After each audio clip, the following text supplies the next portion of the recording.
이 본문이 매우 의미 있는 말씀인 이유는 이 어느 다른 곳보다도 매우 크게 우리에게 아주 임팩트 있게 다가오는 부분이 있는데, 그게 뭐냐면 다윗의 마지막 유언이라는 거예요. 솔로몬에게 마지막으로 남기는 거죠. 예전에 그 어느 대학교가 라스트 렉처라는 책을 써서 추장암에 걸려가지고 죽음 직전에 부정적으로 슬프게 보내지 않고 인생 마지막을 잘 정리하면서 자기 자녀들에게 편지와 영상을 남기거든요. 그러니까 이제 마지막 죽을 때가 될 때, 진짜 이제 한두 달 남았다 이러면 자녀들 아직 어린데 얘들에게 뭘 내가 남겨줘야 될까 막 고민을 해가지고 그 강의를 했고, 그게 책으로 나와가지고 베스트셀러가 된 적이 있어요. 이 마지막 때에 남긴 말들인 거죠. 오늘 본문에 이제 그런 거예요. 이 마지막 때에 남긴 말은 뭐겠어요? 자기가 인생에서 계속 경험한 거잖아요. 예를 들면은 누군가 친구의 보증을 서가지고 집을 다 날린 분들은 죽을 때 무슨 얘기 하겠어요? 절대로 친구한테 보증 서지 마라 하겠죠. 안 된다. 다른 건 몰라도 그건 안 된다. 친구한테 그 깨벽쟁이 친구한테 배신당해서 그걸 느껴서 친구도 떠나갔고 돈도 다 잃고 가정은 힘들어지고 이런 경험하신 분들은 절대로 보증은 안 된다 그래요. 그래서 제가 아는 분 한 분도 장로님이신데 그분도 보증은 안 해줘가지고 그 친척분하고 아예 멀어졌어요, 사이가. 근데 그분들은 엄청 서운해한 거예요. 그런데 본인 입장에서 절대 안 되겠는 거예요. 자기 연금을 걸고 하라는데, 그럼 나는, 그분이 군인 출신이거든요. 그럼 나는 나중에 뭘 먹고 살라는 거냐. 그래서 안 해줬는데 그게 틀어져가지고 그 사촌 친척들하고는 아예 지금 남남이 됐대요. 그래도 생각을 해보면 절대 안 되는 거예요, 그거는 현실적으로. 그런 경우죠. 이런 것처럼 자기가 살면서 이건 절대 안 돼, 이건 꼭 해야 돼. 그게 이제 오늘 본문에 보면 솔로몬에게 당부한 게 이 2절, 3절, 4절에 나와 있죠. 한 가지는 넌 대장부가 되라. 근데 이것은 이제 여호수아에게 명령한, 하나님께서 그 여호수아에게 명령한 이 직역을 하면 대장부가 되라가 무슨 말이냐면 너는 강하게 되어라, 그리고 남자가 되어라, 이런 말이거든요. 이거 풀어내면, 그러니까 넌 강해져서 그 남자가 되라. 이제 20세에 솔로몬이 왕이 되잖아요. 그리고 솔로몬은 학자 타입이라고 그랬잖아요. 볼 때에 강성이 안 드러나요. 그래서 이 성정이 어떤 사람인지를 몰라요. 그럴 때 다윗은 마음속에서 좀 염려가 되는 거죠. 안심이 되는 게 아니라 아주 불안한 거예요. 그리고 그러면서 이제 이 당부의 말을 하는데, 정말 핵심의 말씀이 이 3절과 4절이죠. 다윗이 자기가 볼 때에 네가 진짜 형통하려면, 그리고 너의 인생에서 네 자손들, 우리 이 대대로 왕위가 계속 되려면 어떻게 해야 되느냐. 3절과 4절 보시면 반복되어 나오는 게 있죠. 여호와예요. 여호와. 여호와께서 명령하신 것을 지켜라.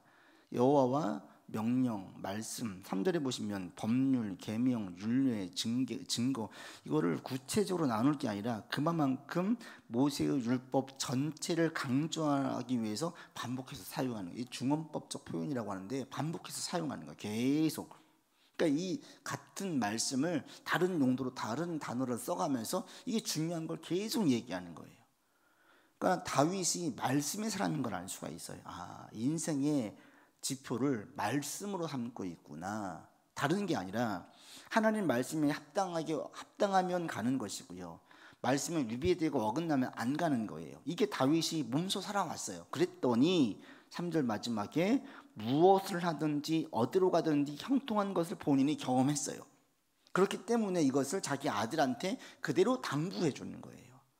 우리의 인생이 이런 인생이 되기를 바랍니다. 여러분, 삶에 가다가 우여곡절도 있고 막 막힐 때도 있고 정말 사방이 답답할 때도 있어요. 그런데 기가 막히게 하나님께서 길을 내주시는 거죠. 이 세상에서 가장 무서운, 천지만물에 무서운 게 물이래요. 이번에 불 때문에 무서웠는데 불보다 더 무서운 게 물인 거예요. 물이 한번 들어닥치면 이건 무서운데 물속에 또 진리가 있대잖아요. 물은 모든 게 길이 되어지는 거예요. 물이 불어나면, 길이 막혀 있으면 그걸 넘어가죠.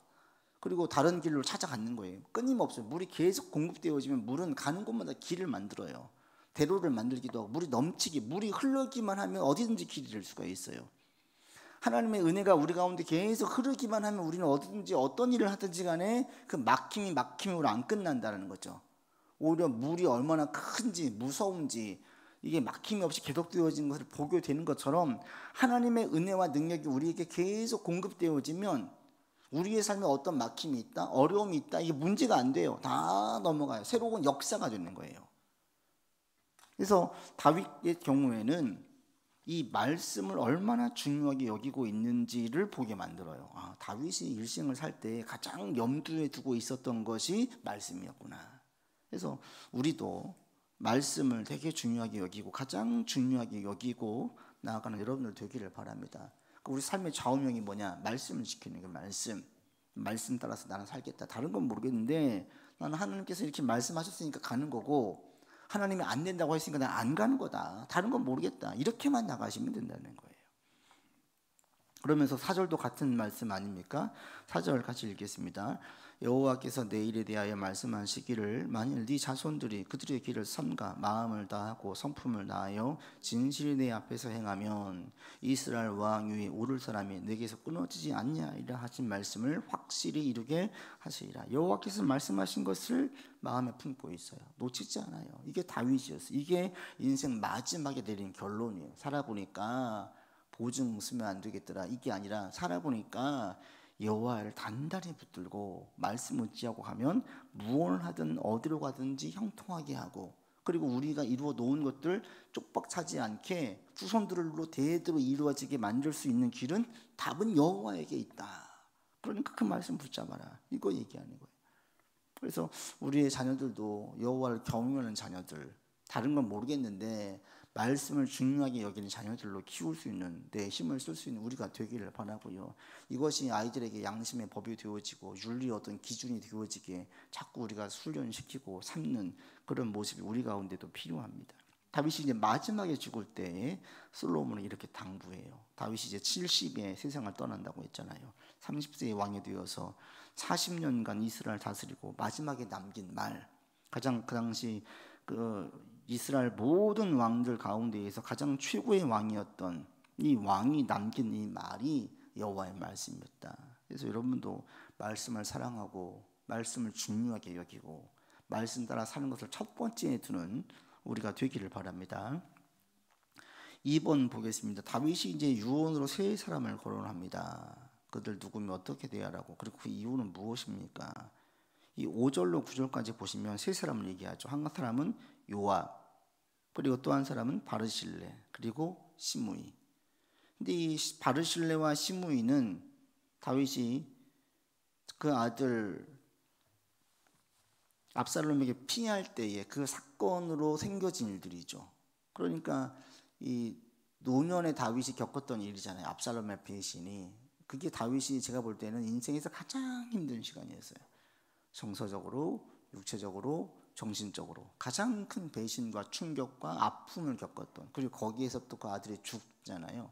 이로 인해서 겪었던 그 아픔들이 다 복합되어 있는 게 이 압살롬의 배신과 그때 겪었던 일이에요. 그 일이 그 나무의 나이테로 선명하게 나와 있다면 다윗에게 바로 아주 선명하게 남아있는 그 시간이 그 시기예요.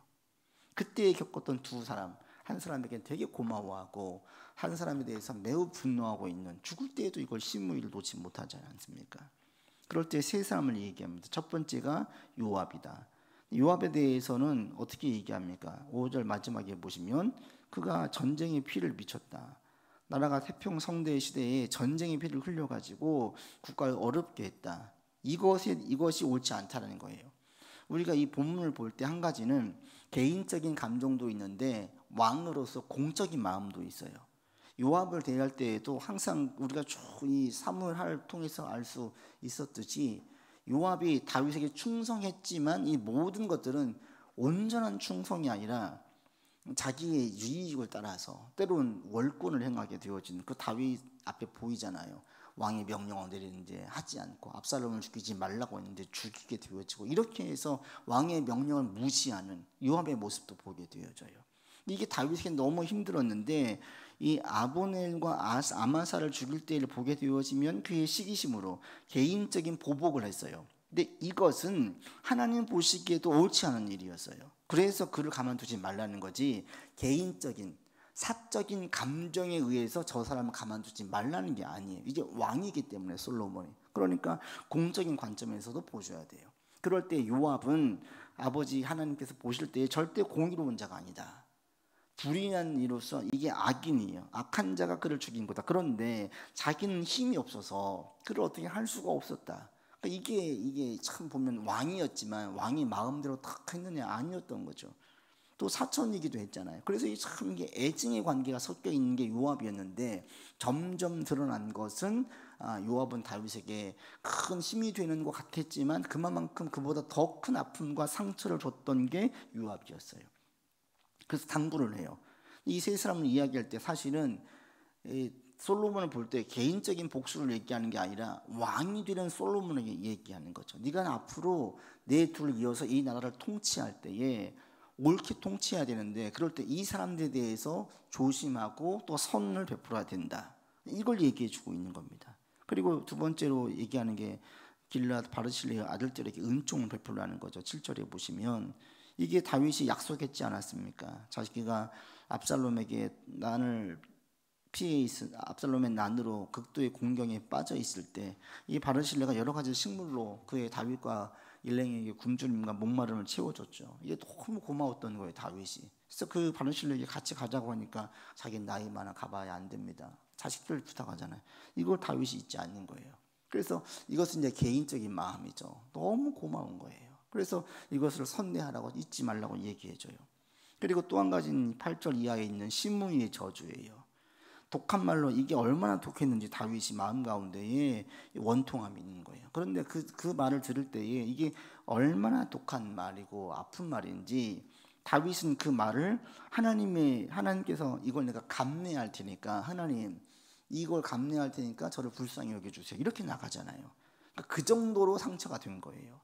우리가 보통 때는 상처가 안 되는 말들이 내가 아주 힘들 때 그러니까 이제 어떤 거에 대해서 컴플렉스가 있는 분들은 그 부분을 건들면 엄청 화를 내요. 오늘도 이제 어느 분과 얘기하다가 그 직장의 동료 때문에 힘들어했는데 어떤 말 하나 가지고 이분이 발끈한대요. 근데 이거는 보통 사람들은 들을 때 아무런 문제가 안 되는 말이에요. 그 직장에서 그 직위에 대한 이야기인데 그런데 이분은 그렇지 않은 거예요. 거기에 대해서 아주 발끈하고 너무나 비이성적으로 행동을 한대요. 그래서 아주 힘들대요. 어디서 어떤 부분에서 발끈할지 몰라서. 이게 상처가 많고 컴플렉스가 많은 분들은 이 거기를 탁 건들면 그냥 일반 사람들이 반응하는 것 이상으로 훨씬 더 심하게 반응을 하는 거예요. 그게 이제 아플 때 그렇거든요. 다윗에게 압살롬을 피할 때 그때는 가장 공고할 때. 근데 거기에다 대고 그렇게 독한 말을 했다는 거예요. 이게 다윗에게는 엄청 상처가 됐어요. 그래서 그러나 이미 자기가 얘기한 게 있기 때문에 그리고 돌아올 때 시므이가 재빨리 머리를 쓰잖아요. 베냐민 사람 1000명과 함께 와가지고 절을 해요. 이게 사실 뭐냐면 무언의 압력이에요. 이 시므이를 죽이면 베냐민 사람들 모든 사람들이 보는 데에서 그를 죽이는 건데 그러면은 베냐민 지파를 대할 때에 다윗이 우리에 대해서 적대적인 마음이 있구나라고 느낄 수가 있잖아요. 이게 시므이가 정치적으로 계산이 빠른 거예요. 그리고 자기 살겠다고 유력한 또 힘이 있으니까 베냐민 사람들을 불러가지고 다윗 앞에 함께 절을 하면서 자기 살려달라고 얘기해요. 그래서 다윗이 그때에 죽일 수가 없었던 거예요. 그렇지만 그리고 왔지만 자기 가운데는 이게 너무 힘든 거고 저자가 악한 말을 내뱉은 자라는 사실을 분명하게 알고 있는 거예요. 그래서 다윗이 그에게 얘기할 때 9절에 보시면 그를 무죄한 자로 여기지 말라고 얘기해요. 그러니까 이게 단순히 나한테 상처를 줬으니까 가만두지 마 이게 아니라 그의 그 했던 모든 언행은 죄라는 거예요. 죄. 이런 관점에서 다윗이 보응을 얘기하는 거고 그에게 맡기고 하는 거예요. 그래서 이게 다윗의 관점이고 그렇게 해서 이제 다윗이 세상을 떠나가게 되어집니다. 그리고 나와져 있는 게 이제 바로 이어진 게 아도니아의 다시 한번 우리가 어제 지난주 다뤘던 아도니아가 스스로 왕이 되고자 했잖아요. 3번 보겠습니다. 핫깃의 아들 아도니아가 밧세바를 찾아와 청한 것은 무엇이며 그 청을 하는 근거는 무엇입니까? 무엇을 얘기합니까? 찾아와가지고 그 솔로몬의 어머니 밧세바에게 와가지고 한 여인을 구하죠. 그게 이제 누구를 구해요? 보면은 찾아와가지고 한번 보시겠습니다. 13절 같이 15절 같이 읽겠습니다. 그가 이르되 당신은 아시는 바거니와 이 왕위는 내 것이었고 온 이스라엘은 다 얼굴을 내게로 향하여 왕으로 삼으려 하였는데 그 왕권이 돌아가 내 아우의 것이 되었으면 여호와께로 말미암은 것입니다. 참 좋게 말하는 것 같죠. 그런데 그러면서 17절 그가 이르되 청하건대 솔로몬 왕에게 말씀하여 그가 수냄 여자 아비삭을 내게 주어 아내를 삼게 하소서 왕이 당신의 청을 거절하지 아니하리이다 라고 얘기를 해요. 누굴 구합니까? 수냄 여자, 다윗이 맨 마지막에 늙었을 때에 몸이 차가우니까 다윗의 몸을 데울 목적으로 넣었던 이 여인, 젊은 여자, 동료죠 아비삭을 갑자기 구하는 거예요, 아도니아가. 근데 이게 어떤 의미겠습니까? 사실은 이미 앞에서 얘기해서 원래 왕위가 내 것이었잖아요. 그런데 이제 아유 것이 됐습니다. 근데 여호와께서 말미암은 것입니다. 인정하는 것 같은데 사실은 이게 인정하는 게 아니죠. 여전히 왕위에 대한 미련이 남아 있었던 거예요. 이게 그 당시에 왕위를 노리는 사람들, 이 압살롬도 예전에 그랬잖아요. 다윗의 후궁과 동침해가지고 자기가 왕권을 쟁취했음을 선언하는 거예요. 왕의 후궁들을 취해서 내가 왕이 되었음을 알리는 공적인 사람들에게 상징적으로 알릴 수 있는 가장 좋은 게 뭐냐면 왕의 첩이나 후궁을 취해서 내 걸 삼는 거예요. 그럼 내가 왕이 되는 거예요. 지금 사실은 아도니아가 똑같이 행동을 하고 있는 거예요. 그렇게 해서 이 여인을 구하는 거죠. 근데 이것을 이제 바세바는 모르는 거예요. 그러나 아도니아는 이목적으로 아비삭을 내게 달라고 이 얘기를 해요. 왜? 사람들이 볼 때 아비삭은 왕의 후궁과 똑같은 거죠. 왕과 함께 있었던 여인이고 왕을 위해서 넣어준 여인인데 치료 목적이 아닌 여하튼 후궁이나 첩처럼 왕의 사람인 거예요. 그러니까 모든 사람들은 그렇게 보고 있기 때문에 그 여인을 취한다는 것은 곧 내가 왕권을 이어갈 수 있는 그 마음을 품고 얘기를 꺼내는 거죠. 근데 여기에 대해서 바세바는 이걸 몰라요. 4번 읽겠습니다. 아도니아의 요청을 바세바와 솔로몬의 생각은 다릅니다. 요청에 대해서 바세바는 아도니아의 요청을 어떻게 생각하며 솔로몬은 어떻게 생각하며 아도니아를 어떻게 처리합니까? 그 이야기를 듣고 바세바가 알겠다 그래요. 그리고 솔로몬을 찾아가죠. 그리고 20절에 보시면 읽겠습니다. 바세바가 이르되 내가 한 가지 작은 일로 왕께 구하오니 내 청을 거절하지 마소서. 왕이 대답하되 내 어머니여 구하소서. 내가 어머니의 청을 거절하지 아니하리이다 하고 수냄 여자 아비삭을 아도니아에게 주기를 청해요. 이 청할 때에 바세바는 뭐라고 얘기합니까? 한 가지 작은 일이라고 얘기해요. 이거에 대해서 이게 어떤 의미인지를 바세바는 잘 몰라요. 얼마나 큰 의미인지를 모르고 그냥 한낱 수종드는 시종에 불과한 여자로 간주했기 때문에 어쩌면은 이 그냥 애정의 문제로 보고 그 원하니까 이 여인 하나 주는 게 뭐 문제가 되겠느냐 하고 작은 거니까 청을 하는 거예요. 근데 거기에 대해서 솔로몬은 어찌합니까? 아주 발끈하고 화를 내는 거예요. 22절 보시면 같이 읽겠습니다. 솔로몬 왕이 그의 어머니에게 대답하여 이르되 어찌하여 아도니아를 위하여 수냄 여자 아비삭을 구하시나이까? 그는 나의 형이오니 그를 위하여 왕권도 구하옵소서. 그뿐 아니라 제사장 아비아달과 스루야의 아들 요압을 위해서도 구하옵소서. 이렇게 얘기해요. 딱 집어내는 거예요. 이 아비삭을 요구하는 게 뭐냐면 왕권에 대한 욕심이 있다는 것을 솔로몬이 딱 캐치를 하는 거예요. 이게 이제 지혜인 거죠. 지혜. 우리에게도 이런 지혜가 있기를 바랍니다. 눈에 보이는 것만 보지 아니하고 깨달을 수 있는 지혜. 그러면서 꺼내는 게 아비아달, 요압, 이 사람들이 아도니아를 도왔던 사람들이잖아요. 지지를 선언했던 사람들이잖아요. 그렇게 해서 이것은 지금 단순히 여인을 구하는 문제가 아니라 왕권의 도전이고 왕위의 계승에 대한 역시 야욕을 드러내는 것으로 보고 아주 다윗이 솔로몬이 분노해요. 그러면서 그 아도니아의 저변에 깔려 있었던 영모의 흉계를 간파하고 얘기하는 거죠. 이거 영모라는 거예요, 영모. 그렇게 해서 이 다윗이 솔로몬이 이 아도니아를 처단하고 이제 그 이후에 요압과 쭉 처리하는 것들을 볼 수 있습니다. 이 부분들은 다음에 다루도록 하고요. 오늘은 우리 본문 여기까지 말씀을 보고 마치겠습니다. 그래서 이 핵심을 볼 때 우리가 여러분에게 이런 지혜가 있기를 바랍니다. 어떤 일을 볼 때에 말 가지고 상황 가지고 이것만 보지 아니하고 하나님의 지혜로 지혜로운 자는 사람의 마음을 헤아릴 수 있는데 하나님께 우리가 사람들의 마음을 헤아릴 수 있는 자가 될 수 있기를 바랍니다. 이런 자가 되어지는 이 솔로몬을 보게 되어지면요, 한 가지만 보고 마치면, 솔로몬이 이 모든 것들을 할 때 이 마지막 절에 가보십시오. 2장 45절 보시면 이제 시므이를 사용할 때의 내용인데, 솔로몬이 이때 영적으로 대단히 깨어 있었어요. 45절 읽겠습니다. 그러나 솔로몬 왕은 복을 받고 다윗의 왕위는 영원히 여호와 앞에서 견고히 서리라, 이렇게 얘기를 하면서 시므이를 처단하거든요.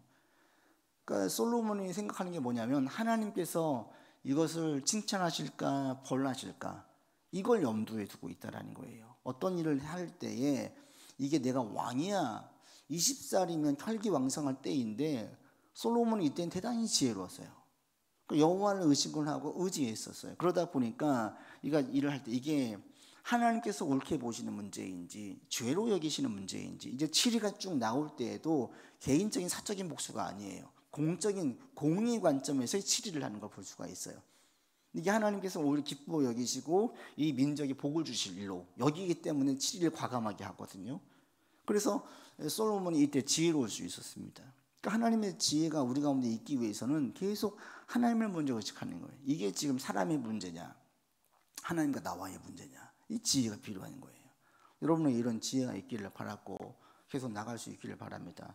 그리스도인들이 우리가 지혜롭게 되어지는 게 점점 자기중심적인 사람이 아니라 하나님 중심적인 사람으로 바뀌어지잖아요. 그러니까 자기중심적인 사람은 자기 사고에 갇혀요. 자기 생각에 갇혀가지고 모든 것들을, 상황들을 전부 다 자기 중심으로만 해석을 해요. 그러나 하나님 중심적인 사람들은 상황을 객관적으로 볼 줄 알아요. 지나친 자기 감정과 사고에 빠져 있지 않아요. 이게 얼마나 지혜입니까? 이런 지혜를 준다라는 거죠. 그런데 이때 본문에 솔로몬은 단번에 딱 캐치를 하고 여기에 대해서 바로 처리하는 것을, 질의하는 것을 볼 수가 있습니다. 하나님의 지혜가 우리 가운데 있고 우리가 성령 충만하여 하나님 중심의 사람, 성령의 사람이 되어지기를 바라고요. 아버지의 마음으로, 하나님의 뜻으로 우리가 말하고 행동하고 계획하고 또 마음을 품는 그런 우리가 되기를 바랍니다. 기도하겠습니다. 아버지 하나님, 다윗의 인생 말년에 오직 여호와의 말씀을 가장 중요하게 여겼습니다. 우리 또한 여호와의 말씀을 가장 중요하게 여기고 말씀을 좌우명 삼고 나아가는 우리가 되기를 원합니다. 또 우리의 자녀들 또한 주의 말씀을 가장 중요하게 여기는 자녀들로 성장하기를 원합니다.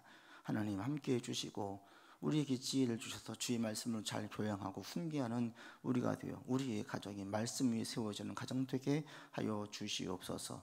솔로몬에게 하나님의 지혜가 있었습니다. 하나님의 지혜가 우리에게 필요합니다. 성령 충만함으로 하나님 중심적인 삶을 살고 여호와를 의식하는 삶을 사나 하나님의 지혜가 우리 안에 있어서 사람들을 대하고 문제를 처리할 때에 하나님의 지혜로 해결해 나가는 우리 되게 하여 주시옵소서.